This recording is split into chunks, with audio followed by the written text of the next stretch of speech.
Merci beaucoup d'être là, d'avoir répondu à notre invitation. Mon nom est Germain Tremblay. Je suis adjoint secrétaire général à l'Assemblée des évêques catholiques du Québec et responsable des relations médias. Nous avons convoqué pour cette conférence de presse en indiquant que nous voulions traiter des grands sujets de l'heure. Nul besoin de les décliner pour que vous puissiez les deviner. Quelques indications plus techniques d'abord avant de commencer. La conférence de presse est web diffusée par ecdq.tv. Donc, nous aurons des téléspectateurs sur le web. Et on avertit que s'il y avait des journalistes, justement, qui regardaient la conférence de presse sur le web et qu'ils voulaient faire des demandes de questions ou d'entrevues, là, vous pourrez le faire à l'adresse courriel suivante. Donc, G. Tremblay, en un mot, sans point, sans majuscule, G. Tremblay, @évêque au pluriel, EVEQUES.qc.ca. Donc, G. Tremblay, @évêque au pluriel, .qc.ca. Les trois évêques disponibles pour la conférence de presse, d'abord Monseigneur Pierre-André Fournier, qui est président de l'Assemblée des évêques catholiques du Québec et qui sera le porte-parole pendant cette conférence de presse. Il est accompagné de l'archevêque de Québec à sa gauche, Monseigneur Lacroix, Gérald Cyprien Lacroix, de même que par l'archevêque de Montréal à sa droite, Monseigneur Christian Lépine. Les trois évêques, par la suite, seront disponibles pour répondre à vos questions. Nous demandons aux journalistes de se présenter à ce micro-ci pour poser les questions, pour que les questions soient bien entendues clairement, notamment pour la web diffusion. Alors, je laisse la parole immédiatement à Monseigneur Pierre-André Fournier. Je dirigerai par la suite la période de questions pour une dizaine de minutes environ. Et ensuite, les évêques qui sont ici sur le panel, de même que d'autres qui sont dans la salle, si vous désirez avoir des entrevues individuelles, ils seront disponibles pour vous les donner. Alors, bonne conférence de presse. Bonjour à vous, les représentants des médias. Merci d'être là, malgré tous les dossiers que vous avez à couvrir ces jours-ci, de vous voir en si grand nombre. C'est vraiment pour nous une belle joie. Et derrière vous, vous remarquez aussi la présence de plusieurs évêques du Québec. Comme vous le savez, nous, les évêques du Québec, nous sommes en réunion cette semaine. C'est notre réunion annuelle d'automne. Et il y a plusieurs sujets à l'agenda. La dernière fois que nous nous sommes rencontrés, évêques et représentants des médias, le 13 mars dernier, au cours de notre précédente assemblée plénière. Ce fut l'occasion de l'élection du pape François, un événement qui reste gravé dans toutes nos mémoires. Depuis ce temps, un événement tragique nous a tous profondément marqués. La catastrophe ferroviaire qui a frappé le lac Mégantic. Vous me permettrez ici d'ouvrir une parenthèse en pensant à cet autre accident ferroviaire qui est arrivé à Ottawa. Nous voulons dire à toutes les personnes touchées par ce drame, toutes nos condoléances, notre compassion et aussi l'assurance de nos prières. Dans les jours, les semaines qui ont suivi le drame de lac Mégantic, nous avons été marqués non seulement par la peine, la douleur et le deuil, mais nous avons aussi été marqués par le témoignage lumineux d'innombrables Québécois et Québécoises qui ont démontré de la solidarité, de l'affection qui les habite, ainsi que les valeurs qui les animent. Nous avons vu une multitude de gestes d'entraide, de soutien mutuel dans l'épreuve, de foi, d'espérance, que ce n'est pas la mort, mais la vie et l'amour qui doivent avoir le dernier mot. nous avons eu une belle illustration de la collaboration entre nos institutions civiles et religieuses. Il était admirable de voir la mairesse de la municipalité et le curé de la paroisse assumer pleinement leur rôle et leurs responsabilités dans la complémentarité et le respect de leurs fonctions.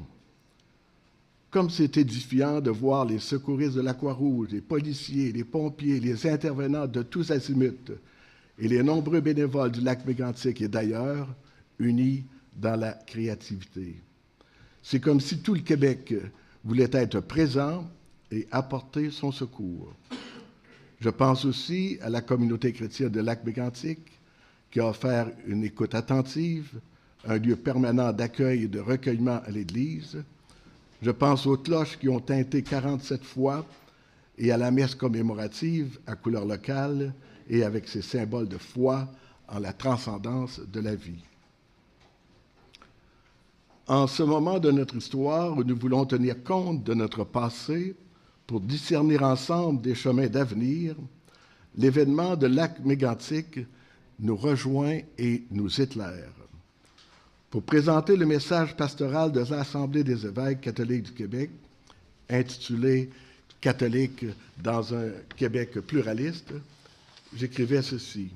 « Oui, Dieu aime ce Québec, notre Québec, avec ses talents et ses projets, ses musiques et ses danses, son exubérance parfois, ses silences aussi. » Deux sujets majeurs retiennent aujourd'hui notre attention.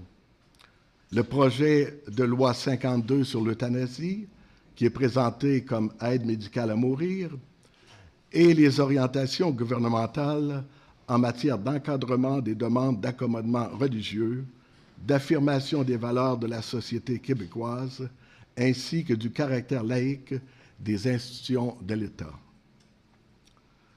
Réfléchissons d'abord sur le projet de loi 52. Deux de nos collègues se présenteront à la Commission de la santé et des services sociaux au Québec cet après-midi à 16 heures. Monseigneur Noël Simard, évêque de Valleyfield, et Monseigneur Pierre Morissette, évêque de Saint-Jérôme, partageront nos inquiétudes devant ce projet de loi. Voici quelques-unes de nos convictions. Nous comprenons l'impuissance qu'on peut ressentir devant une personne en fin de vie qui vit des souffrances, de l'inquiétude, de l'angoisse. Nous sommes sensibles à leurs besoins de compassion, de soins, d'accompagnement. Jésus s'est toujours fait proche des personnes souffrantes. Il n'est jamais indifférent devant la souffrance. Ces dernières décennies au Québec, nous avons fait des pas fort intéressants et prometteurs dans le domaine des soins palliatifs. Pourtant, encore aujourd'hui, plus de la moitié de la population québécoise n'a pas accès aux soins palliatifs. À notre avis, c'est là qu'il faut vraiment investir nos ressources et nos énergies. Nous n'acceptons pas que l'injection létale ou autre moyen utilisé pour mettre fin à la vie d'un patient soit considéré comme un soin, pas plus qu'est acceptable l'acharnement thérapeutique. Les Québécois et les Québécoises ont été au premier rang des gens qui ont lutté pour la vie, contre la mort, en particulier par leur opposition à la guerre et leur refus de la peine de mort.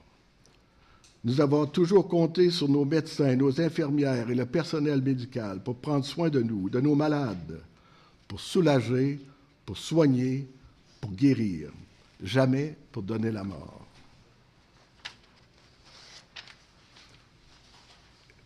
Une véritable aide aux mourants, c'est mettre l'accent sur l'accompagnement non seulement des malades, mais aussi de leurs proches, de leurs familles qui vivent aussi de grandes souffrances, quand ils voient s'achever lentement la vie d'une personne aimée.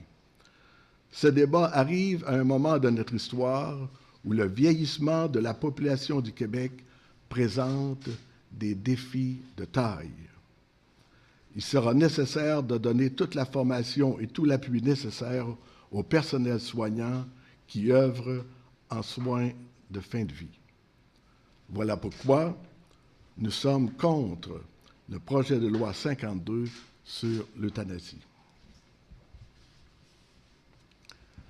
Abordons maintenant le deuxième sujet annoncé, toutes les questions entourant l'État et le fait religieux. Dans tout État démocratique, le gouvernement a un rôle fondamental à jouer pour assurer à ce que le préambule de la Déclaration universelle des droits de l'homme appelle le respect universel et effectif des droits et libertés. Et ce respect inclut celui de la liberté de religion. Jouir de la liberté de religion, c'est évidemment pouvoir librement se réunir avec d'autres croyants et croyantes pour la prière et le culte. Mais c'est encore davantage.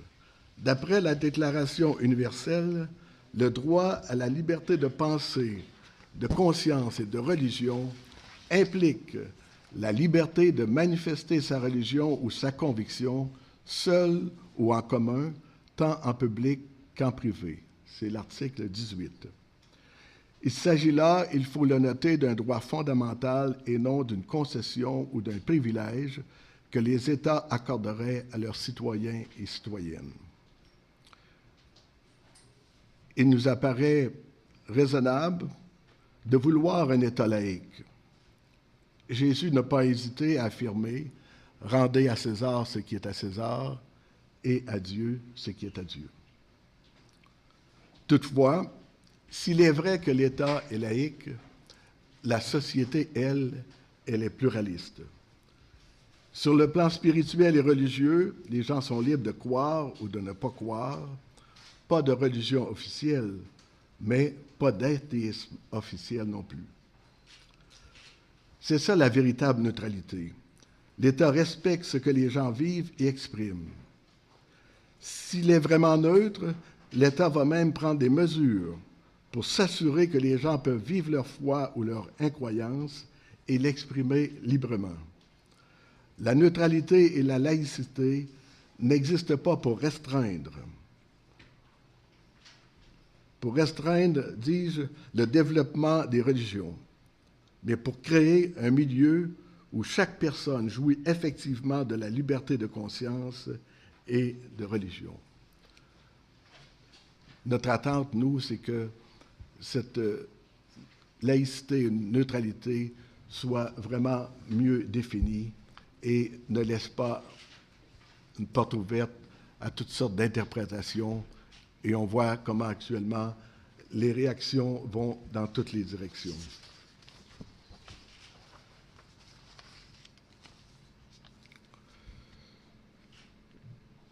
Nous jugeons également raisonnable pour un gouvernement de vouloir donner des balises pour encadrer les demandes d'accommodement pour des raisons religieuses. On est habitué à l'expression des accommodements raisonnables. Il en va du bon sens pour notre vivre ensemble. Cela évitera des situations pénibles inutiles. Donc, les balises qui sont énumérées dans le projet nous rejoignent.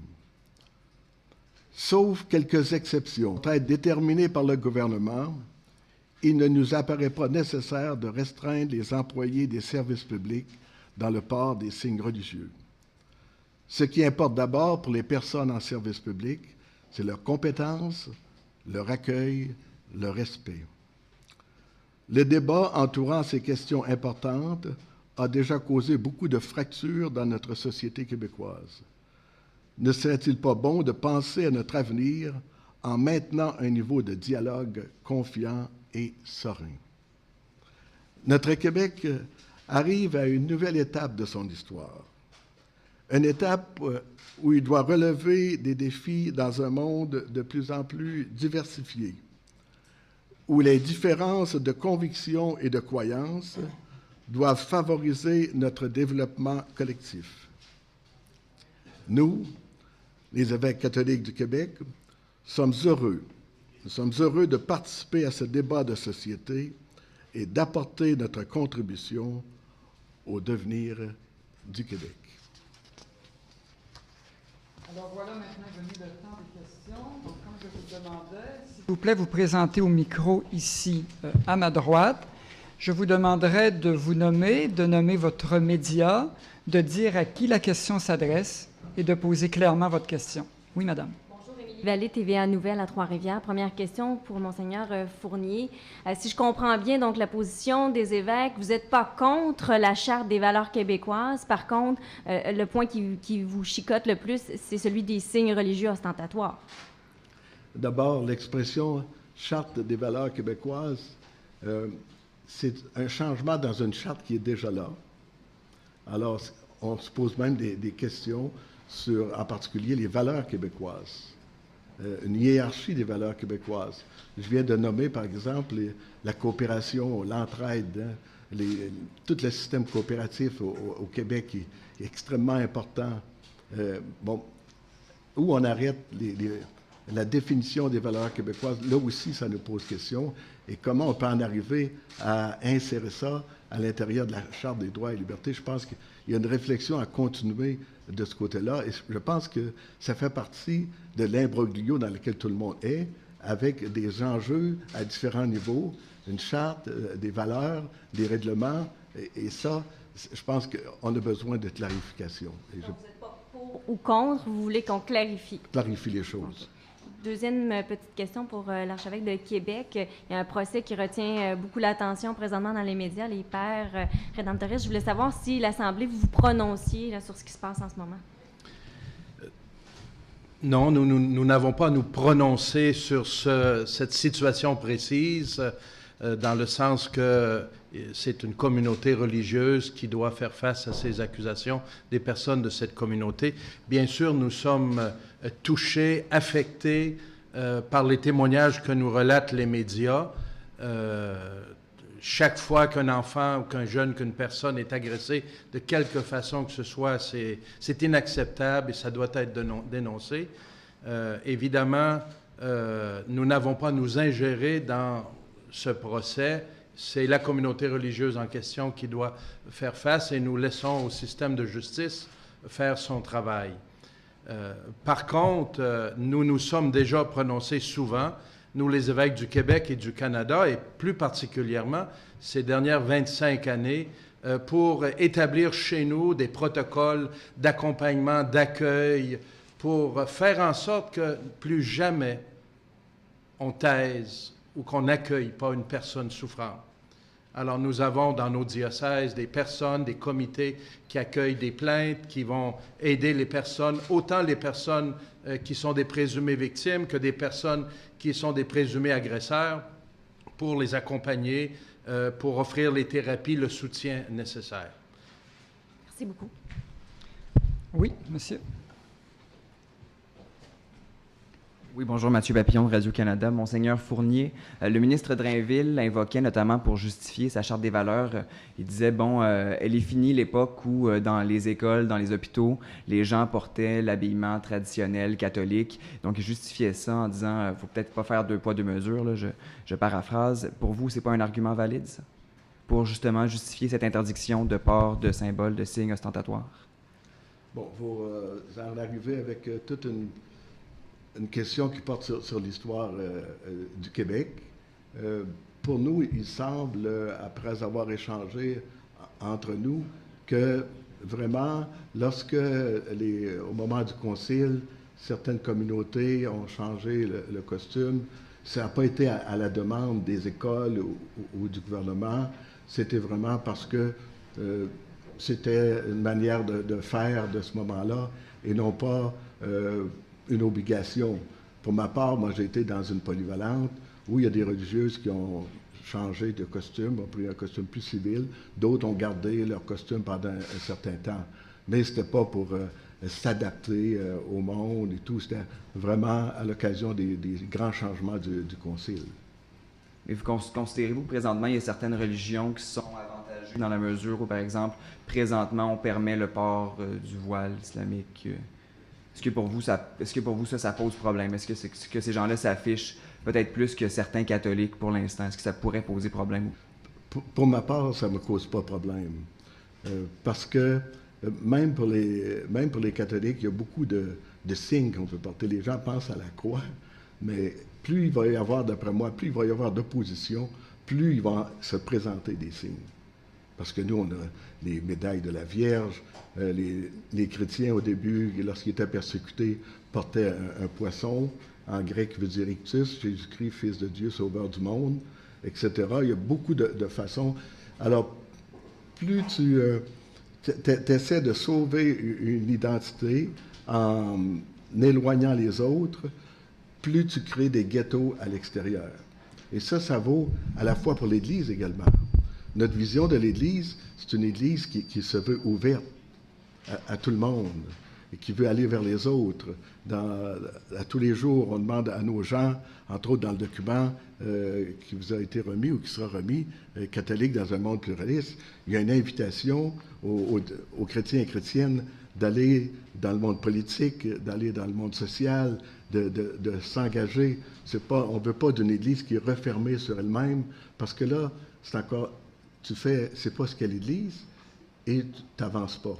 Et c'est la même chose pour un État. S'il cherche son identité en fermant sa bulle, il n'avancera pas. C'est vraiment en étant inclusif et ouvert et en mettant le bon sens aussi. Il y a des choses, c'est juste le bon sens. Moi, j'aimerais avoir cette discussion-là qu'on a actuellement en plein mois de janvier, quand il fait un foie de canard. On va être pas mal tous voilés. Je pense qu'il faut faire attention dans tout ça.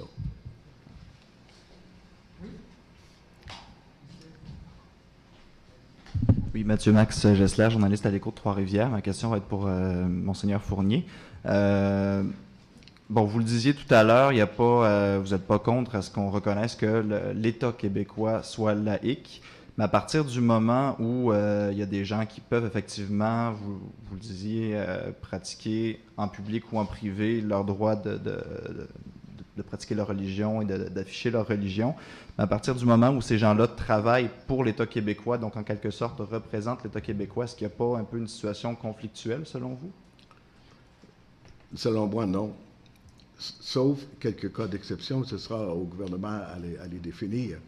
Mais parce qu'il y a plusieurs façons, tu peux ne pas porter de signes et avoir manifesté certaines convictions, autant si ce n'est plus.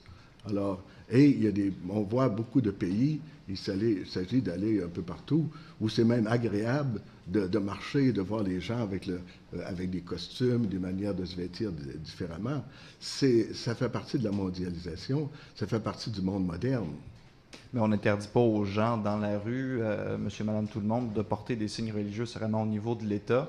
Est-ce qu'il n'y a pas un risque, là, parce que justement, les convictions politiques, c'est interdit que les employés de l'État affichent leurs convictions politiques. Est-ce qu'il n'y a pas un risque? Ils représentent l'État. Est-ce que ça ne peut pas donner justement une fausse image aux gens? Est-ce qu'on ne devrait pas légiférer dans ce sens-là? C'est comme je le dis, plus il va y avoir des interdictions, plus il va y avoir d'autres manifestations qui vont être moins intéressantes. Et en plus, dans la charte, dans ce qu'on appelle la charte actuellement, l'égalité de l'homme et de la femme. Et actuellement, je vous vois avec une barbe, vous, dans certaines religions, c'est un signe ostentatoire de religion. Alors, actuellement, c'est les femmes qui sont le plus pénalisées.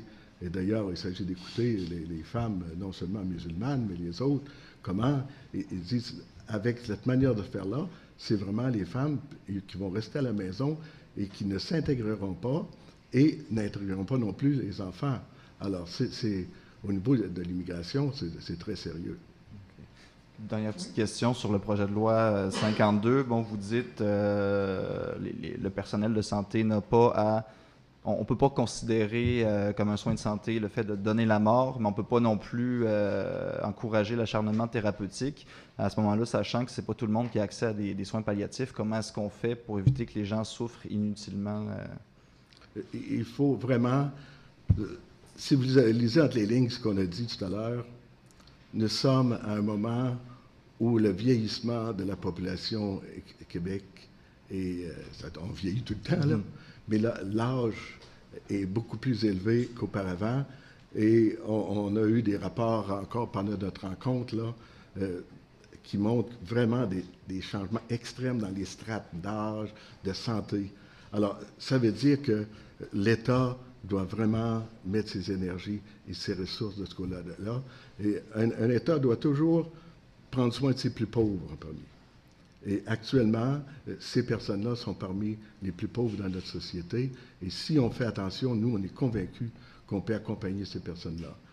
Tous les endroits, comme nous à Rimouski, je suis allé même avant la veille de venir ici, je suis allé visiter une dame aux soins palliatifs, là, à la maison Marie-Elisabeth. Tout le monde dit, quelle belle fin de vie. Quelle belle fin de vie. Alors pourquoi que tout le monde ne pourrait pas arriver à être soulagé, pouvoir parler aux leurs, pouvoir être comme à la maison? On a tout ce qu'il faut pour le faire comme société. Mais par exemple, pour les maladies dégénératives où les gens, justement, ont fait leur choix dans leur tête, veulent éviter de se retrouver à un stade où ils ne pourront plus décider pour eux-mêmes, selon vous, c'est exclu qu'on puisse leur donner ce choix-là? Oui, on a parlé tout à l'heure on a parlé aussi de la prévention du suicide. Moi, j'ai marché encore cette semaine, à l'occasion de la semaine de prévention du suicide. On tait beaucoup ces chiffres-là. Au Québec, c'est 3 par semaine, pas par semaine, par jour. Alors, on n'en parle pas, évidemment, on fait bien de ne pas en parler parce qu'il y a un effet d'entraînement, mais les gens réaliseraient qu'il se passe quelque chose de sérieux. Alors, toute ouverture de ce côté-là n'a pas de bout. Merci. Merci beaucoup. Est-ce qu'il y aurait d'autres questions? On a encore quelques minutes. Oui, madame.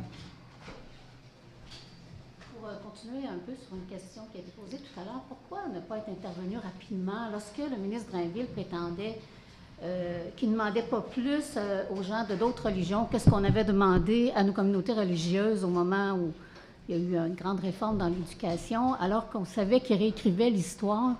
Moi, je ne sais pas si c'est à cause de mon âge, mais j'ai sursauté quand j'ai entendu ces propos-là parce que je me souvenais que c'était pas comme ça que c'était arrivé.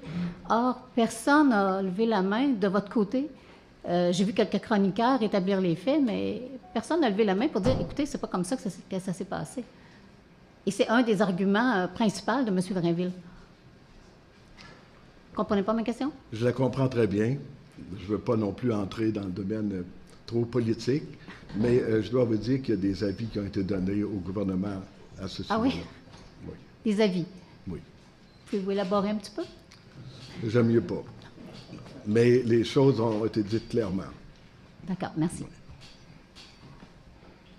Dernière question peut-être avant les entrevues individuelles. Vous nommez votre média, s'il vous plaît. Oui, bonjour, Marc-André Pelletier, TC Média, VTL. Je vous amène sur un autre terrain, mais je voulais vous entendre sur la question parce que le pape François, ce matin, est allé d'une déclaration dénonçant ce qu'il appelle l'obsession de l'Église sur la contraception, le mariage gay et l'avortement. Je voulais connaître votre avis sur cette sortie-là. À qui vous adressez? Monsieur Fournier. Mais moi, je n'ai pas entendu. Est-ce que vous avez entendu cette... Pas encore. OK. Il faudrait avoir la nouvelle. Là. On est en rencontre, c'est difficile là, pour... à moins que vous ayez quelque chose à... On n'a pas eu la nouvelle de ça. Merci. On reviendra le plus vite possible, si vous voulez. Pas de problème. Étant donné qu'on n'a pas eu le texte, c'est très difficile d'intervenir. Merci. Mais on est très heureux de notre pape. François trouve le ton pour parler aux gens, pose des gestes vraiment avec les réfugiés, avec les prisonniers. On a eu un grand échange avec ce qui s'est passé au Brésil, à Rio, quelques millions de jeunes, aucun incident dans la ville. Les jeunes sont revenus de là, rejoints dans leur être. Alors, c'est vraiment pour nous une très bonne nouvelle. On l'a commencé ensemble au mois de mars, mais on ne pensait jamais que les choses iraient si vite. Et pour moi, ça ne fait que commencer. Il va aller à Assise au début d'octobre, puis il va y avoir d'autres nouvelles intéressantes. Et je pense que ça répond à un désir profond, à la fois de ceux qui commençaient à être ouvertement critiques à certaines choses dans l'Église, mais d'autres qui aiment l'Église, mais qui n'osaient pas trop dire leur attente. Ils pensaient que c'était impossible. Mais là, on s'aperçoit qu'il y a des choses possibles qui sont en train de changer au niveau du partage, au niveau du langage, au niveau de l'accueil. C'est merveilleux. Je vous remercie infiniment. Donc, vous avez l'occasion, si vous le voulez, de faire des entrevues personnelles avec soit les 3 évêques sur le panel ou d'autres dans la salle, si vous le désirez. Je vous remercie encore infiniment d'avoir répondu à notre invitation. Le texte a été remis, de même que le texte des propos de Monseigneur Fournier, de même que le document catholique dans un Québec pluraliste. Je vous remercie infiniment et à une prochaine fois.